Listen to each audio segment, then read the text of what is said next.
welcome to the Afterparty, and it's a bit of a different episode here. In my flat, I'm joined by Tom West. Hello everybody. Producer of RIPTIDE Wrestling, and international superstar, Jordan Breaks. Just national. Just national? No superstar. Oh. Give it time, lad, give it time. Well, the thing we're about to do might tie into that, because maybe it will inspire you. We're going to be watching a film. We're going to be watching the Paige biopic, Fighting With My Family. I thought if anyone can give some insight into how accurate the training scenes and the promotional scenes are, it would be Jordan and Tom. So we're just going to put the film on. I'm going to pause the recorder unpause to discuss certain parts. Oh wait, I know you. You're from that weird family, aren't you? We're not weird. We don't like wrestling. How do you know if you've never been? I've never had rectal bleeding before, but I'm pretty sure I'm not a fan of that. How about I shove her head up your ass and then we can find out? Hello? My name is Hutch Morgan. I'm calling from WWE. We'd like both of you to come try out for us. It's all fake anyway, isn't it? Right, so we're only a few minutes in, and the film about the rise of Paige in WWE. So it's opening with her having her first match at, I think, 13, something like that. I wasn't so young when I started training. Mm-hmm. I suppose it really comes down to school, doesn't it? If you're trained safely, then it's not going to. Then it's going to be beneficial. Yeah, absolutely. Yeah. Okay. Tom, as a promoter or a producer for a promoter, would you book a 13-year-old to perform? I don't know if I have a good answer to that. I think it's it would probably be down to the trainer of the 13-year-old and their willingness to vouch for them. Mm-hmm. I think if they haven't, even if they've only been wrestling, if they're 13, they won't have been wrestling for very long. Sort of, that doesn't give me a great amount of confidence that they're going to be experienced enough to wrestle at the standard that we want. Mm-hmm. But I did really enjoy that video of Kenny Omega wrestling that 8-year-old. Oh, that's awesome. Yeah, that was really good. I've never actually seen it. I've just seen a couple of GIFs, but she holds her own, does she? Yeah, no, it's excellent. You know, but that's a that's a level of excellence that's achieved, obviously, with someone who's very, very talented and potentially the best wrestler in the world, and Kenny Omega actually like guiding her through it. Yeah.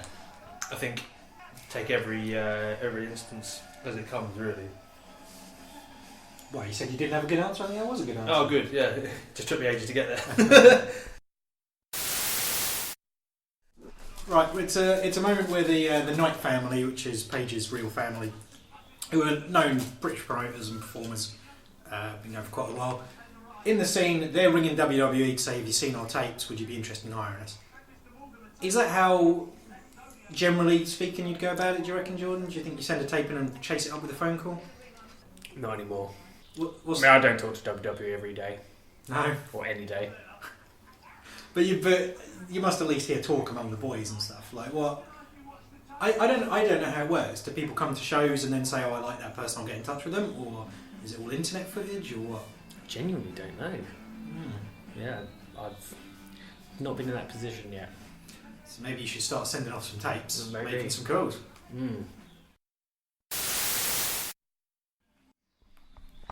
There was a scene a moment ago where it's a very heartwarming moment where a visually impaired chap gets in the training ring and he's rolling around with all the students doing some moves and stuff. Has anyone heard of a blind wrestler? I'm just curious.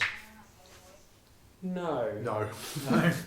I mean, I think there's a lot of safety concerns. Yeah. Think about a blind wrestler. I don't want to underestimate anyone, but I can see how there would be difficulties.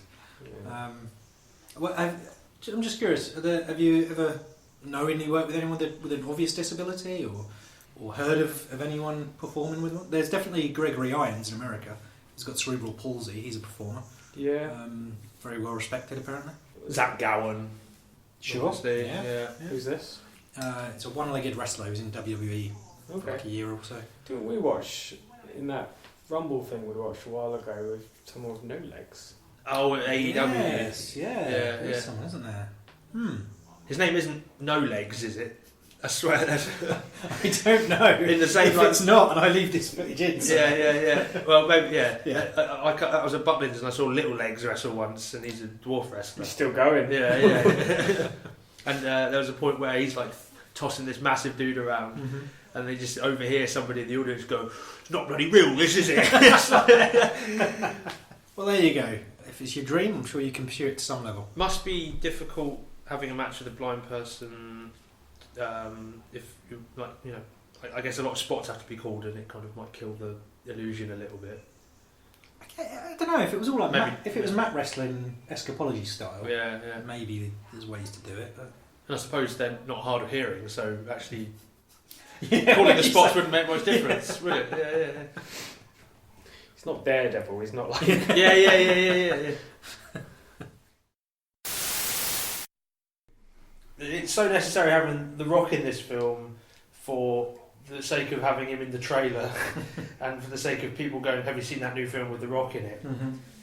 But I mean, he really is just there, isn't he? Like, But it's a moment you show a 10-second clip on someone going, so that's what the film is about. Yeah. I think this whole scene was the trailer, wasn't it? yeah. Yeah. I saw it probably about 17 times in watching WWE Network and being too lazy to get up to fast forward it. But so I mean, it's a fictional scene, but it's Paige and her brother Zach meeting The Rock and to ask him for advice. Jordan, who would you say, in your opinion, is like the biggest star you've asked for advice? You don't have to say what the advice was. It's a private conversation, but who would you say you've approached? Probably Doug Williams. Mm-hmm. Progress pre-show against Kafka. I knew he was watching, so I went and found him and asked him for some advice, and we've got quite a similar style, I guess, so he was the right man to ask. For sure. Obviously, Pete and Trent are usually around for advice as well, and there's always guys around like Mike Bailey who always comes to people with advice. He's real good, real good mind. I'd say Doug. Yeah, that's cool. The Rock's really good at advice. Yeah. Yeah, no, I wouldn't know. Ask him. Get on Twitter. Yeah. Dear Mr. The Rock. Yeah, what do you think of my wrist lock? Doesn't matter what he thinks of your wrist lock. It's WWE tryout session. Paige is there with her brother. There's a bunch of extra talent because they're all looking for these contracts. Gentlemen, can we recognise some of the talent in this scene? It'd be very hard not to recognise the Prince of Mumbai, Rishi Ghosh, there Yeah. in his full gear. Even with his head covered, that's a hard man's haircut. Right, who have we got next to him? No idea. I don't know who anyone else is. In this. You've got Toby Clements over there, who wrestled for Fremantle a couple of years ago. Mm-hmm. Okay. I have to admit, I do not recognise the other people in this shot, except one is clearly supposed to be Pete Dunne. That's the Toby Clements kid, yeah. Is it? Oh, Yeah. okay. That looks a bit like Paige. That was definitely Paige. Yeah. Oh, there's Big Dave Mastiff. Yeah. You And, can't mistake him for him. And, In his suplex apparel gear, how's that for a little bit of advertising? yeah. And Rob Brazier. That's actually Big Fucking Joe. I think he had a security guard gimmick up north. Oh, right. Yeah. Alex Cupid. Yeah. We started our first training session together. Well, it wasn't his first, it was mine. Alex actually gets to call his finishing move in this. Oh, it's as well, Costa as well. I don't know, Costa. Costa, he London School of Lucha Libre guy. Oh, okay. That one's Vince Vaughn.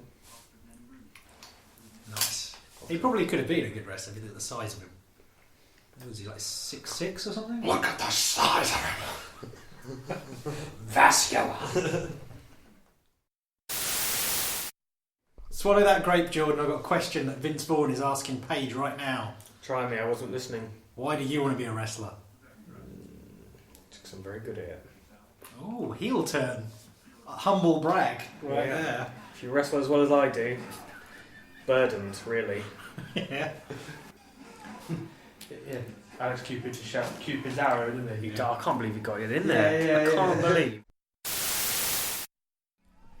We've had the recorder off, and we've just been talking about freak injuries, and I just thought I'd share this with the podcast for no reason. Obviously, I'm not an athlete, and I'm going to shock both of you. Whoa. But I did once break my foot simply by stepping off my bed.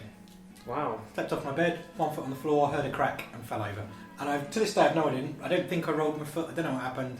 Foot down, boom. That's weird. The worst part is I had tickets for Rage Against the Machine the next day at the Astoria 2. Oh. I had to give them to a mate. I was not happy. Oh. I once I think I sneezed and popped my ribs out, and costochondritis, where like it's a serious, well, not a serious condition. It's just a long-lasting, annoying condition. Yeah, I had to edit how I sneezed to stop it from keeping happening. Wow, I didn't know you could edit how you sneeze. This is thrilling radio. No, I'm quite Yeah, interested yeah. in this actually. So like, I mean, previously I'd just take a big old deep breath in and be like, achoo, achoo. Yeah. And now, like, I can't take a big deep breath because it fills my chest up with air, and then that's what does it. It makes it pop. So I have to completely exhale. So I sneeze more like a. It's Brian Dixon, isn't it? Yeah. I got a friend who, when he seizes, he sounds like he's beatboxing because he just tries to hold it in. So he goes. That was a good beatbox.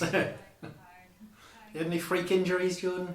Doesn't have to be wrestling, could be just life. It's always the little things, isn't it? Like all the silly things I do, and I tore my ligament in my ankle just by stepping out of the ring. Like, you know, it's always the stupid little things, and you're just not thinking. Yeah, I tore my ligament in my ankle. That was probably the worst. Sounds unpleasant. Yeah, I'd like chip my teeth all the time as well.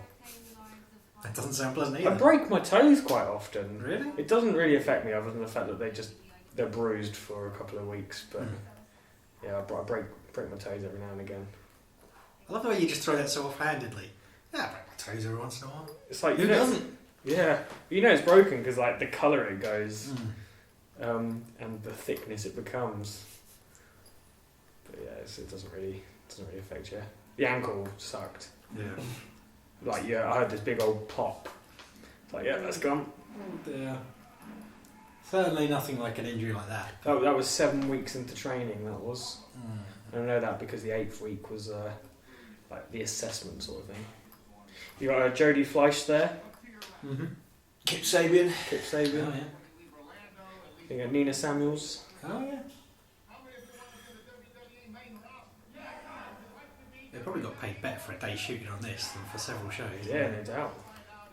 Yeah, certainly not an injury, but the stupidest way I ever hurt myself was I was laying in bed once and my cat was on top of the duvet where my feet were, and I was trying to pull the duvet up, and just as I gave it a big firm pull, the cat jumped off, so the duvet flew up and I punched myself in the face against a black eye. I once, when I was a kid, was wrestling one of them sort of L-shaped pillows. Because that's what I'd do. I'd watch the wrestling and then I'd wrestle. So when they say don't try this at home, you thought, but I wasn't trying it on someone. I was only decking myself. And to be fair, I don't know why. I was the ultimate warrior and decided that in my infinite madness, I was going to decide to do a backflip. He was known for that. Yeah. I mean, I put in way more effort than he did there, but Yeah. I tried to do a backflip and just kneed myself in my own face. I've got a similar one. My brother was face down, so I went to get him into the camel clutch, and I pulled his head up too hard, right into my chin. Oh. So where your teeth are vertical, Yeah. it ended up horizontal, just sticking out like that, and I had to have it removed. And now, as a caring sibling, do you still blame him, really? Oh yeah, definitely. Yeah, of course. Yeah. Right, it's a segment where Paige is at the performance centre. She's signed to WWE for a development contract over in America, and they're practicing all the mic work, all the stick work with their coach and stuff, and it's showing every training has come with the character and getting cut to pieces in their promos. What were you just saying? I just really like watching this as someone who thinks a lot about trying to get people who've never watched wrestling into wrestling. I like that they're doing good service to character building and showing it's not just about learning to grapple in the ring, it's also about building your promo skills, about understanding who your character is, and watching people be berated for not having an interesting or believable character. I think it's just it shows different sides of the business that people will often see. And it's now moving on to deathmatch wrestling, showing what's happening in England with Paige's brother.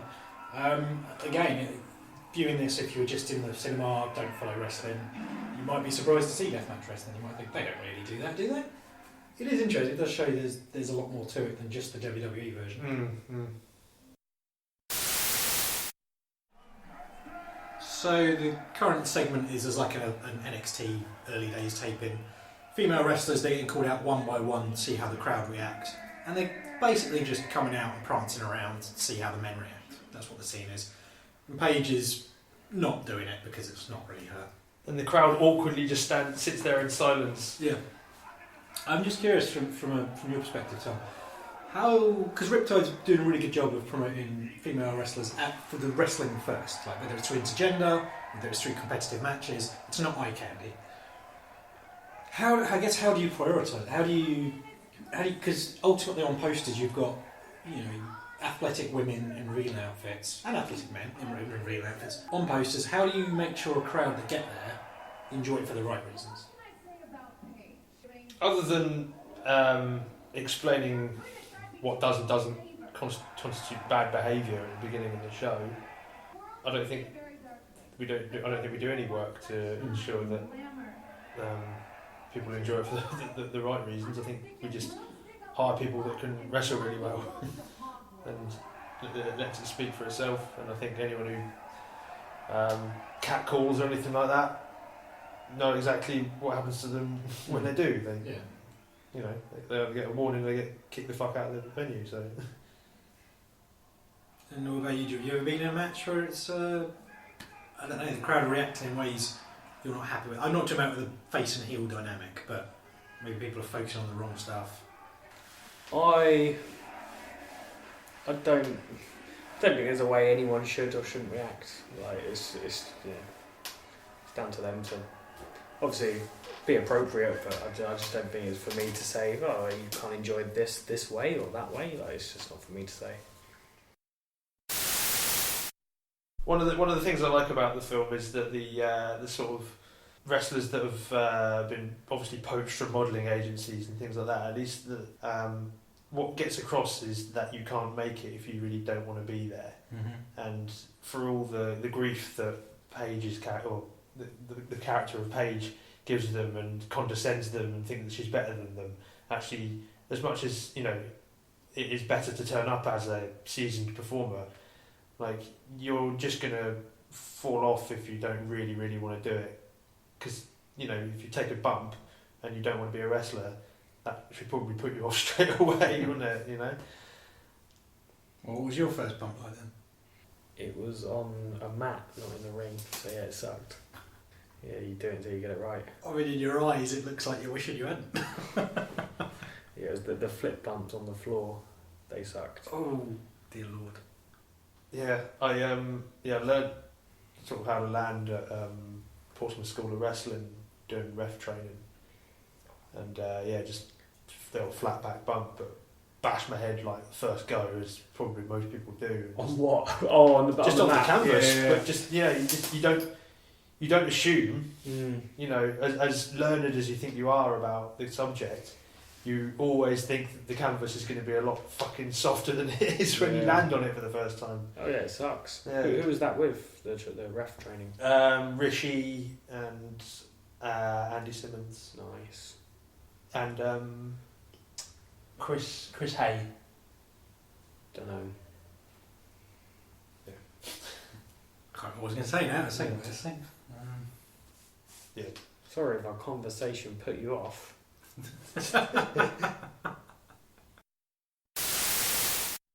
There's currently a scene where Vince Vaughn sort of explaining his tragic backstory of how he was a wrestler himself and took a nasty spill off a cage and had to become a trainer or whatever he is in this. It's quite good to show that there's other parts of the business. It's not the only career within wrestling. There are producers and directors and things like that. I don't know firsthand, but from what I've seen, podcasts, read in books, apparently William Regal massively prefers coaching. Says he enjoys it so much more than performing. Oh. I don't know if he's just trying to protect his job or not, Yeah. but I think there must be some truth to it. Some people really do love to teach in all walks of life. I don't just mean wrestling. Perhaps it's like being a parent in that you can sort of live vicariously through the achievements of your children, so you feel the pride in what someone else has done, whilst also knowing that they might not have done that without your tuition. I feel like there must be a great sense of pride there. It's a Christmas show in the film. Who doesn't love a Christmas show? Do you ever remember Chapman getting suplexed in a Santa outfit? It's one of my favourite moments. I just wanted to bring that back up. It wasn't even a Christmas show. Was it not? I think it was probably the nearest to Christmas. It was like November. Yeah. Brilliant. It was a Blackwater, Okay. so it wasn't a Halloween show as such, but it wasn't a Christmas show either. I think it was just, from the mind of Lord Gideon Grey decided that they were going to be dressed as Santa for this. Do you think he just had a couple of Santa outfits sitting around his house? Yeah. Was it him or was it something that me and Josh came up with? I can't remember. Oh, burying them and it was your fault. Yeah. Does anyone remember the WWE wrestler or character, Santa Claus? Balls Mahoney. Yeah. There was an evil Santa for like one show. It was Santa Claus. If the real Santa's from if the real Santa's from the North Pole, Santa. Yeah, Santa was from the South Pole, where everything's reversed and he was evil. Surprisingly, it didn't run. There was no repeat button. Didn't for it. he? It's not really set a story you can run all year, though, is it? Not easily. It's one of them ones, again, where I was so young when it happened, I was convinced that was a long-term character that was sticking around. Well, he's still out there, it's just you haven't been a naughty boy. If you were, he'd take your presents. So when I'm watching the Royal Rumble and they're like, "It's Duke the Dumpster Drosy! He could go all the way!" That's the beauty of being an innocent little kid and going, "Wow, maybe he will! He's really good!" Well, actually, one of my favourite Rumble finishes ever, probably like 7 or 8 years ago now, but Santino Morello was down to the last two.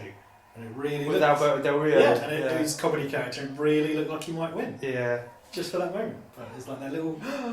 I believe again. They went there again. Sucker. Yeah. I don't mind, because it let me live, Jordan. They went there again. His business has made you cynical. Elimination Chamber. He nearly won the Elimination Chamber. It was Daniel yeah. Bryan, and there was a hot crowd as well. Yeah. See, it's made you so cynical. I bet everything's a work to you in life, isn't it? Everything is... Oh, it's an angle. Bank fees, what an angle. Yeah, I can't enjoy movies anymore. It's all fake, isn't it? Yeah, it's all fake. You just said, Tom, this doesn't paint Zack Knight very well at all. And you're right. But this is something I actually really do like in this movie, is that it does parallel the rise of Paige with kind of the fall of Zack.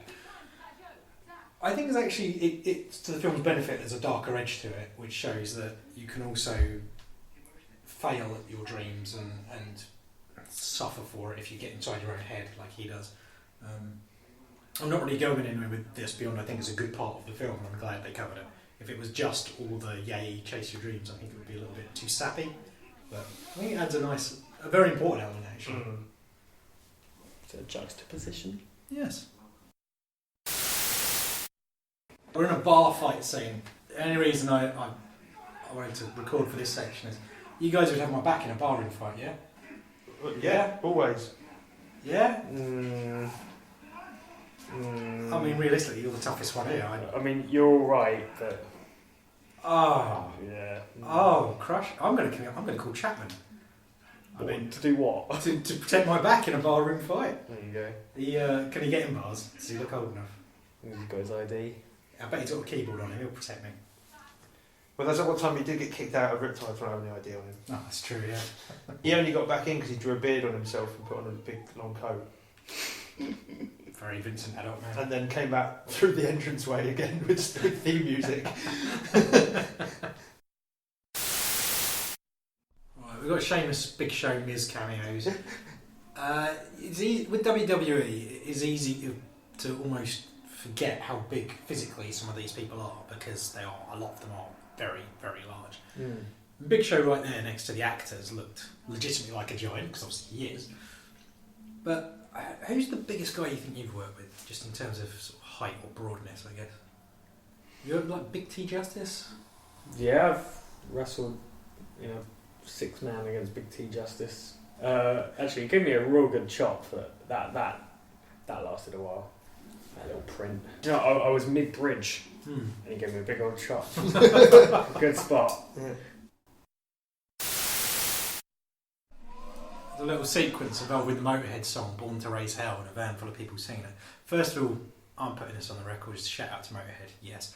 But also, I used to do a little bit in the film trade here and there, and to write that scene and film it, you've got to either know you've got someone's contact number on your phone or a lot of money in your pocket. Because if then the Motorhead estate didn't clear that, you wasted a lot of footage for a scene you can't use. I think Motorhead and WWE are on pretty good terms, though, aren't they? That's a fair point. Yeah.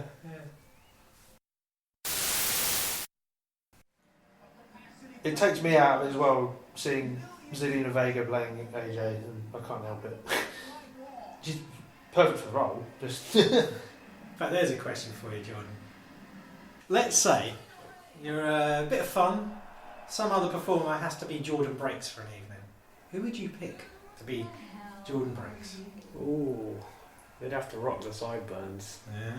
I mean, anyone can glue on some sideburns. This is true, but they'd have to rock the sideburns. Well, I get compared to Walt Jr. a lot. Jack Gallagher? I get told all the time I look like Jack Gallagher. You I have not got those abs. Well, you're not imitating him, he's imitating you. Oh yeah, you'd have to lose those abs. Right, we're at the end of the film, happy ending, blah blah blah.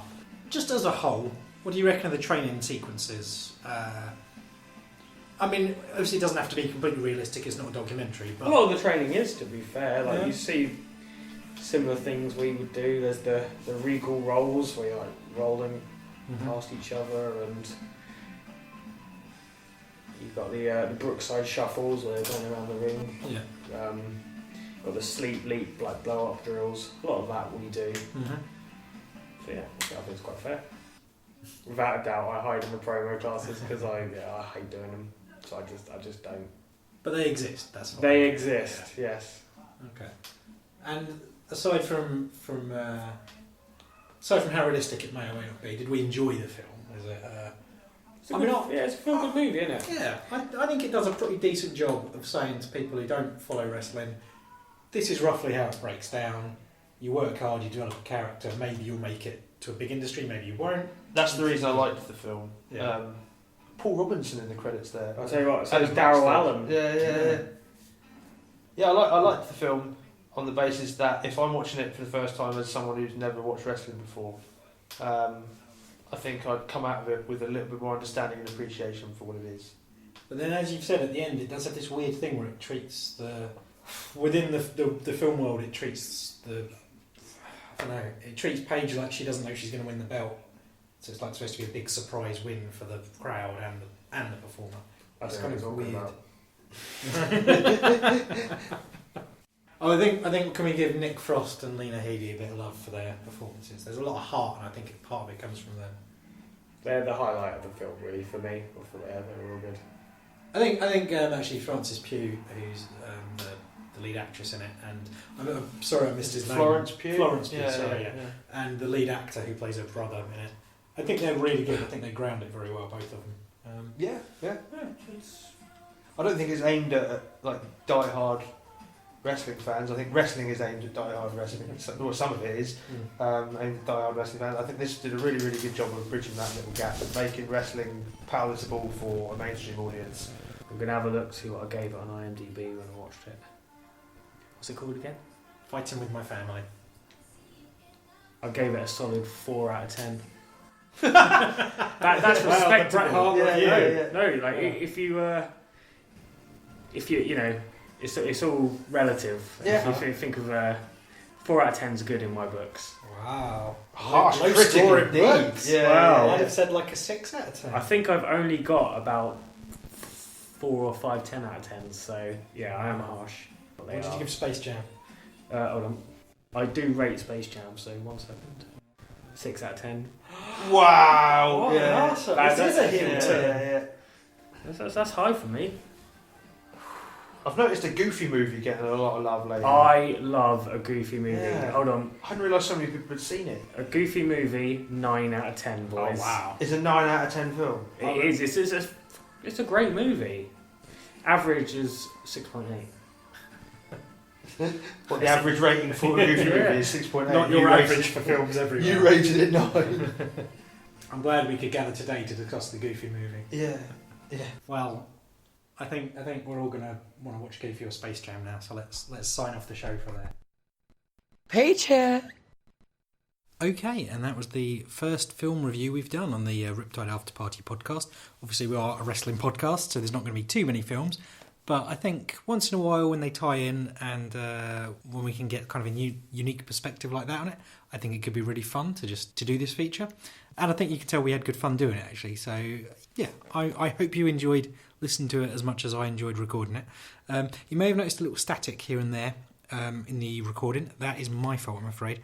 I forgot to ask people to turn their phones off before we started, and that's what happens when you get the radio interference. So, apologies. I did cut around it as best I could, but there's a couple of times it kind of sneaks in. And I just wanted to, before we go out, say you can follow Jordan Breaks on Twitter. That is Jordan with 2 O's and just Jordan Breaks. You can follow Tom from Riptide Wrestling on Twitter with Tom Almeida West, ALMEIDA.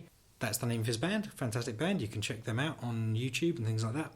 And you can follow me on Twitter at @u_total_cult. And of course, the big one to promote is just riptidewrestling.com for all your Riptide needs. And of course, I suppose I should mention that you can check out Fighting With My Family on any video on demand service. Or if you're listening to this in the far future, it will be on a cheap Blu-ray somewhere.